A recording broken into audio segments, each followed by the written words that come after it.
Was willst du? Klarstellen, dass Dass du eine miese kleine Erpresserin bist? ich wollte Beatrice nicht erpressen. Ruf mich einfach nicht mehr an. Ich heiße nicht Funk. Sondern?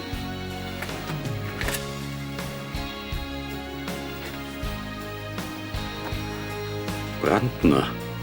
Was hat das zu bedeuten? Ich bin Ihr Neffe. Es kotzt mich an, dass du ständig auf seiner Seite bist. Schrei hier nicht so rum. Kaum tauchst du auf, gibt's schon wieder Stress. Mir reicht's. Es steht mir bis hier. Jule, du musst dich entscheiden. Entweder Florian oder ich. Schon wieder Silvia. Felix.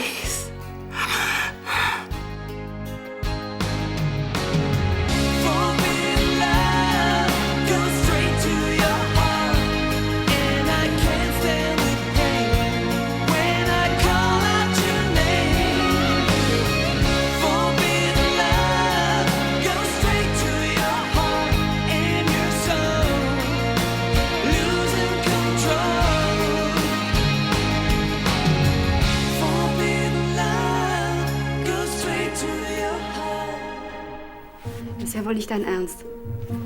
Ich will nur Klarheit. Du bist ja völlig übergeschnappt. Weißt du überhaupt, was du da von Jule verlangst? Das ist eine Sache zwischen Jule und mir. Wenn Jule sich zwischen uns beiden entscheiden soll, geht mich das ja wohl auch was an. Mir wäre es trotzdem lieber, wenn wir das unter uns klären könnten, Jule. Das ist nicht nötig. Ich werde mich auf gar keinen Fall zwischen euch entscheiden. Ja, das wirst du aber leider müssen. Es gäbe überhaupt keine Probleme, wenn du endlich akzeptieren würdest, dass ich Jules Freund bin. Mein Gott, das versuche ich doch die ganze Zeit. Aber ihr grenzt mich immer weiter aus. Das ist auch mein Kind. Das lass mir von euch beiden bestimmt nicht nehmen. Das hat niemand vor. Denk bitte einfach drüber nach, okay? So wie jetzt kann es aber nicht weitergehen.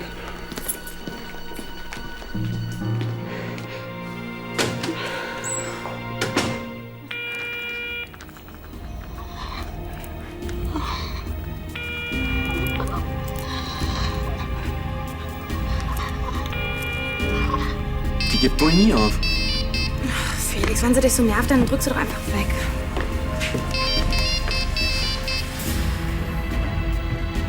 Ich hab dir gesagt, du sollst mich nicht mehr anrufen. Hallo? Felix? Bist du noch dran?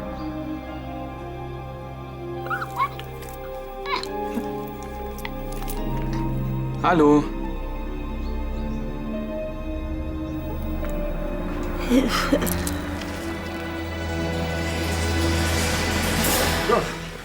Ich muss dann los. Ja. Interessiert dich das? Ich habe mich nur über die Rundbögen hier gewundert.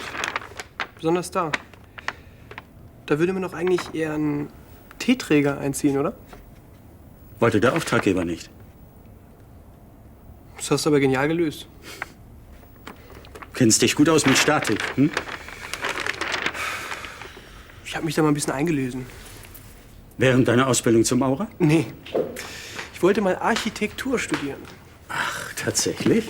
Oh, da hat Arno ja endlich jemand, mit dem er fachsimpeln kann. Ich bin spät dran. Tschüss. Wiedersehen, mein Schatz. Wiedersehen, Robin. Tschüss, schönen Tag. Ja, ein paar Semester Architektur gehören auch zu meiner Biografie. Es war mein Traumberuf, den eigenen Entwurf eines Tages verwirklicht zu sehen. In Stein, Glas, Stahl, Beton ist ein gutes Gefühl. Das glaube ich gerne. In dieser Region gibt es eine Menge originelle Architektur. Was hältst du von einer kleinen Anschauung? Ja, und der Job? Ich bin der Chef, Wenn der Chef das sagt? sagt er. Ja, Das ist dir morgen. Ja, klar. Also, gibst mir meinen Plan? Ja, ja, klar.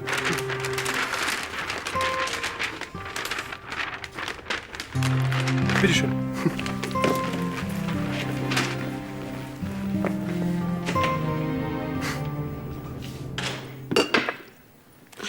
Es wird mir langsam alles ein bisschen viel.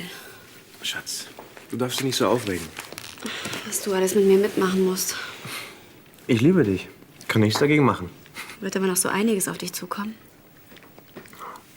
In 18 Jahren sind wir aus dem Gröbsten raus. Vielleicht.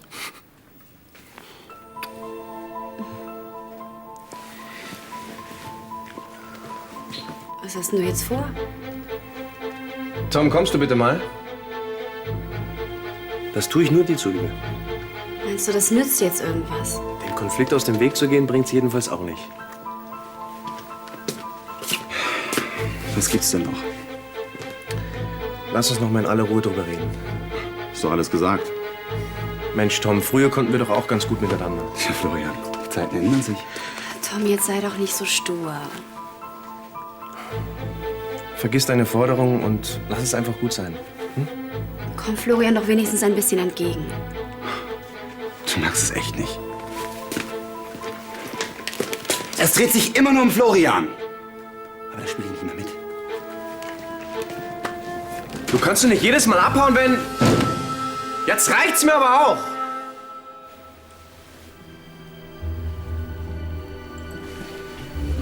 Was ist mit dir? Und wer sind Sie? Ich bin ihr Sohn. Ich habe sie benachrichtigt. Allergischer Schock. War ziemlich knapp. Felix.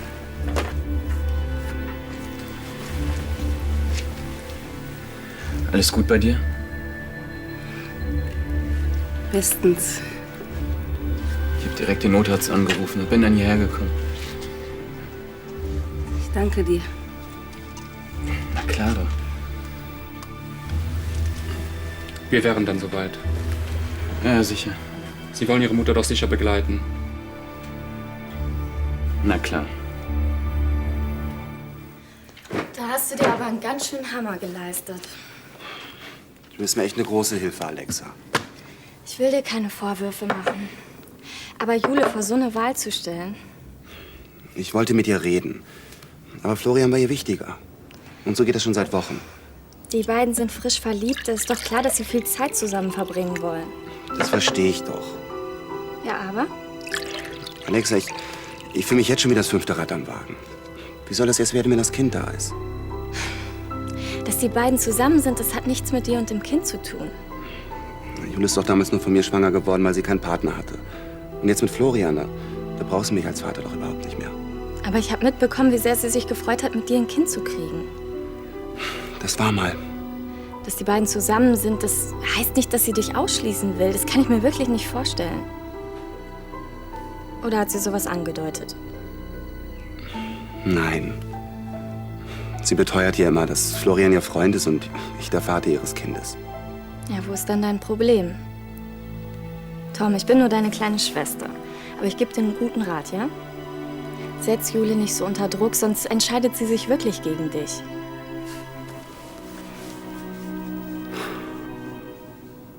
Lust auf ein Bier? Ich fürchte, wir müssen uns mit Kellertemperatur begnügen. Du, ich kann auch runtergehen. Nein, nein, mach das schon.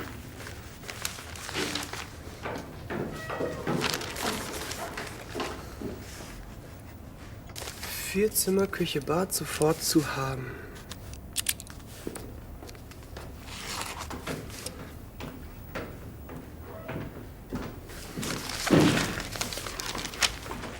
Nicht mein Tag heute. Der kärgliche Rest. Du, ich trinke auch Wasser. Na, so weit kommt's noch. Robin, du musst dir keine Wohnung suchen. Hier gibt's Platz. Arno, das ist echt nett von dir, aber... Aber du willst dein eigener Herr sein. In deinem eigenen Einzimmerappartement. Hab ich recht? Soll ich mal meine Beziehungen spielen lassen? Mach dir keine Umstände. Na? Okay, falls ich nichts finden sollte, werde ich auf dein Angebot gerne zurückkommen. Wie du willst. Ich habe noch etwas Papierkram zu erledigen. Okay. Bin oben im Arbeitszimmer, wenn was ist.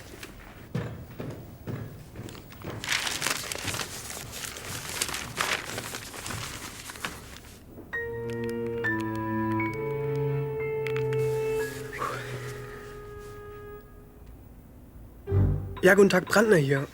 Ich rufe an wegen der 4-Zimmer-Wohnung. Ist sie noch frei? Echt? Wunderbar.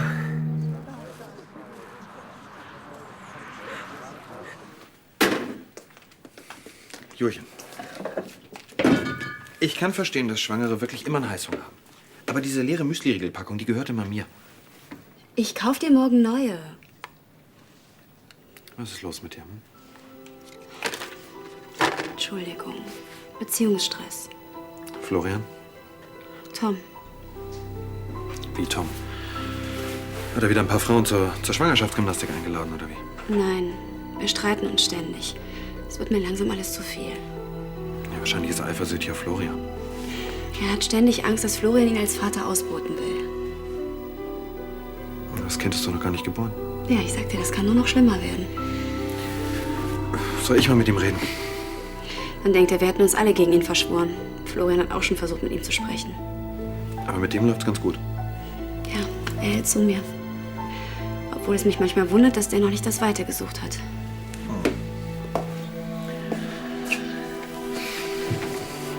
Du bist einfach eine Traumfrau, hm? Ja. Mit Tom, da solltest du dir nicht so viel Sorgen machen. Das pendelt sich wieder ein, hm? Nein, ich hab's Anna noch nicht erzählt. Ich warte noch auf den richtigen Zeitpunkt. Der Film fängt gleich an. Übertreib nicht, Franzi. Also meinetwegen müsst ihr jetzt nicht gehen. Eingebildet bist du überhaupt nicht. Doch, das klappt bestimmt. Ja, ich halte mein Versprechen. Darf ich euch vielleicht noch so was zu trinken einladen? Kommst du dazu? Ja. Ein andermal vielleicht, hm? So, ich mach dann mal Schluss, ja? Ich melde mich wieder. Bis dann. Tschüss. Ja, dann noch viel Spaß im Kino, ne? Ja, okay. Tschüss. Danke, mach's gut. Alles klar? Könnte nicht besser sein. Das möchte ich auch mal wieder sagen können. Ich lade dich zu einem Bier ein. 2 ein, bitte. Ja, bitte. Die 2 Mädels eben, die sahen ganz nett aus, oder? Die eine war meine Ex, die andere die Ex des Bruders meiner Ex und gleichzeitig meine Mitbewohnerin. Ich ziehe die Frage zurück. Ja, wie läuft's mit deiner Perle? Bitteschön. Danke. Ja, hast du nicht gerade mit ihr telefoniert? Ach so, ja, ja. Das ist eben nicht so das Wahre, so eine Fernbeziehung. Ich glaube, das hält nicht mehr lang. Auf das Single-Dasein. Macht zusammen. Da bist du ja. Wie geht's dir denn? Ihr Zustand ist stabil. Gott sei Dank. Weiß man denn, wie das gekommen ist? Ja, mit großer Sicherheit von einem Geschmacksverstärker am Essen. So langsam weiß man wirklich nicht mehr, was man essen darf. Silvia sah schlecht aus. Ich hätte nicht gedacht, dass mir das so nahe geht. Sie ist unsere Mutter. Ja, und sie hat sich 18 Jahre lang nicht blinken lassen. Dann taucht sie auf und macht unsere Familie kaputt. Wenn zwischen Beatrice und Martin alles in Ordnung gewesen wäre, dann hätte er sich auf Silvia nicht eingelassen, oder? Ja, schon, aber Du hast das Gefühl, dass du Beatrice hintergehst. Beatrice geht's im Moment auch nicht so gut. Wenn sie erfährt, dass ich bei Silvia im Krankenhaus war, dann... Dann erzählt sie nicht. Die wird sich eh nur aufregen. Es ist momentan vielleicht besser, wenn er nicht darüber spricht. Ich fühle mich irgendwie nicht so gut dabei. Felix. Dass du dir um deine Mutter Sorgen machst, das bedeutet nicht, dass du Beatrice hintergehst. Bis morgen.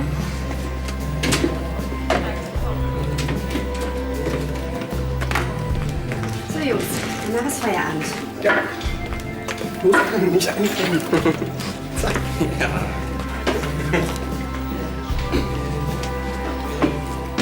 Hi. Wenn du noch was trinken willst, eigentlich hatte ich vor, gleich zu schließen. Ich wollte mich eigentlich bei dir entschuldigen. Wegen vorhin. Ich bin wohl ein bisschen übers Ziel hinausgeschossen. Ja, das kann man wohl sagen. Ich war dir gegenüber nicht fair, das weiß ich. Jule, es tut mir echt leid. Wenn du nicht endlich lernst, vernünftig mit der Situation umzugehen, Ich dann werde mich in Zukunft zurücknehmen, okay? lass mich bitte ausreden, ja? Also wenn du möchtest, dass das mit uns beiden funktioniert, dann musst du mit Florian auskommen. Tom, Okay, ich versuch's. klär das mit ihm, ja? Okay, ich werde schon einen Weg finden, mit ihm klarzukommen.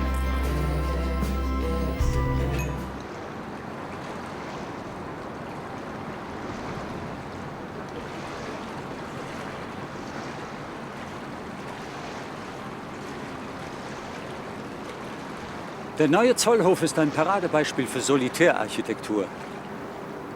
Das ist schon paradox. Da geben sich die Architekten echt Mühe, dass ihre Bauten stilistisch nicht einzuordnen sind und dann entsteht daraus wieder eine neue Einordnung.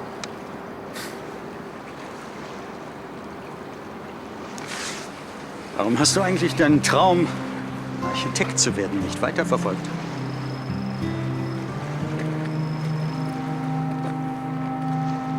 Das hat sich irgendwie nicht ergeben.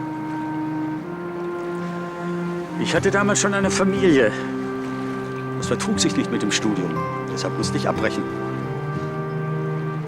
Ja, und jetzt? Ich meine, bist du zufrieden mit dem, was du erreicht hast? Ich habe eine eigene Firma. Elisabeth an meiner Seite, Florian. Und plötzlich habe ich auch noch einen Neffen. Nein, ich denke, es geht mir gut. Ja, ich bin auch froh, dass wir uns endlich kennengelernt haben.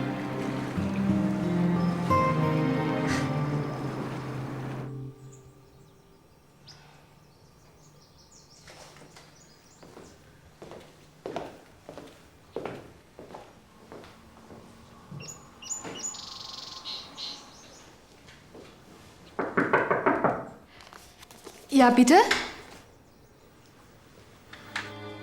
Felix. Störe ich? Nein, das ist ja eine Überraschung.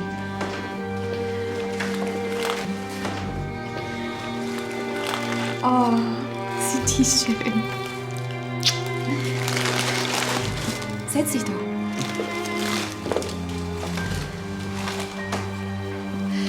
Und jetzt erzähl. Wie läuft's zu Hause? Verstehst du dich mit Papa?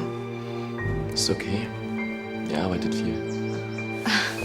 Und Franziska? Der geht's gut. Das freut mich zu hören. Und wie geht's dir so? Eine Weile werde ich sie drin wohl noch aushalten müssen. Bereust du's? Nein, ich hätte es allein nie geschafft, von den Tabletten loszukommen. Lass uns von was Erfreulichem reden. Was gibt's bei dir Neues? Eigentlich nichts Besonderes.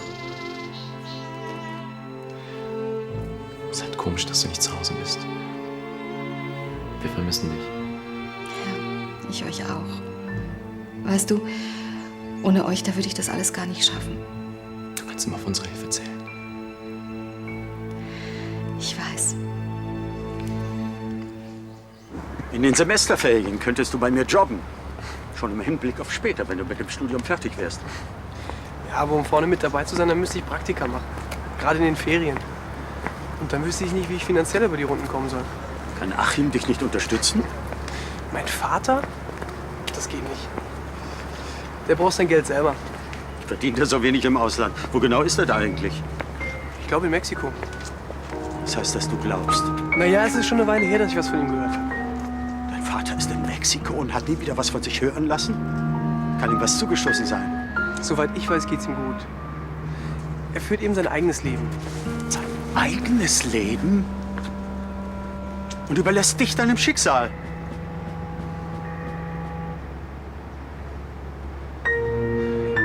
Er musste untertauchen. Warum das denn? Er hatte eine Menge Schulden, weil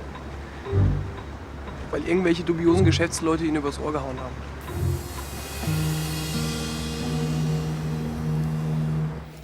Also übernimmst du dann den Montag? Oder soll ich doch? Nee, das ist schon okay. Ja, so wie das jetzt aussieht, da stehst du jeden Abend hinter der Theke. Dann kannst du wenigstens deine letzten babyfreien Abende mit Florian verbringen. Das Baby ist das geringste Problem. Hi. Hallo? Hast du einen Moment Zeit? Darf ich reinkommen? Glaubst du, die beiden raufen sich wieder zusammen? Vielleicht hat die Sache sich jetzt sogar schon erledigt. Tatsache ist, dass wir beide nicht miteinander klarkommen. Schließt du immer von dir auf andere? Okay, vielleicht liegt es an mir. Aber Florian, ich bin nicht hier, um jemandem die Schuld zuzuweisen. Ich habe hin und her überlegt und nach einer Lösung gesucht, die uns allen gerecht wird. Und auf welches Ergebnis ist der Herr Doktor gekommen? Ihr könnt euch natürlich treffen, wann immer ihr wollt. Ich komme euch nicht mehr in die Quere. Und wo ist der Haken? Es gibt keinen Haken. Nur so eine Art Vorsichtsmaßnahme. Damit es keinen Ärger mehr gibt. Vorsichtsmaßnahme? Ja. Ich möchte, dass ihr beiden euch nicht mehr in unserer Wohnung trefft.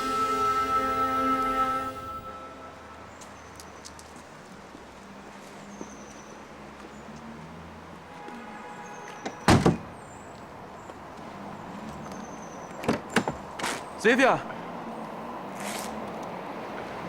Einen Moment nur, ja? Wenn Sie so freundlich wären. Ich wollte dich gerade besuchen. Geht es dir wieder besser? Ja, ja. Die wollten mich zwar noch da behalten, aber... Es geht mir wieder besser. Dank deiner Hilfe. Hier. Die sind für dich. Ach ja, und liebe Grüße von Marie. Danke. Ja, dann trennen sich unsere Wege wohl wieder. Mach's gut. Wir können die Tage ja mal telefonieren. Sehr gern.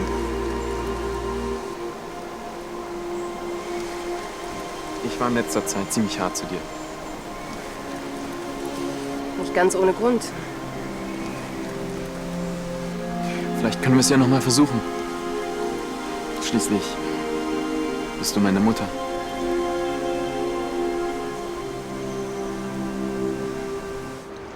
Wir müssen ihn suchen.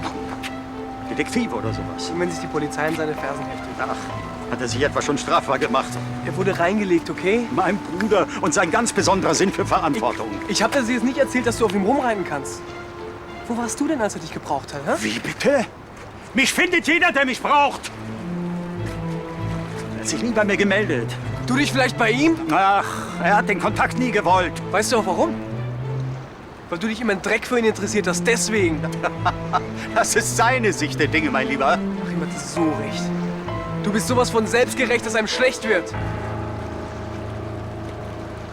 Ich kläre das mit ihm. Ich rufe dich später noch mal an, ja? Bis dann. Ciao, Florian. Es war ja klar, dass Florian dich gleich anruft. Ja. Nur diesem habe ich keine Schuld. Ich habe wirklich versucht, eine Lösung zu finden, die uns allen gerecht wird. Davon habe ich gehört. Das war außerdem nur ein Vorschlag. Weil ich Florian kenne, hat er wieder alles in den falschen Hals gekriegt. Ja, du bist ihm aber auch so wahnsinnig entgegengekommen. Oh Mensch, das mit Florian und mir, das geht einfach nicht. Sobald wir aufeinandertreffen, gibt's Ärger. Sehe ich genauso. Und damit das in Zukunft nicht mehr passiert, wirst du hier ausziehen.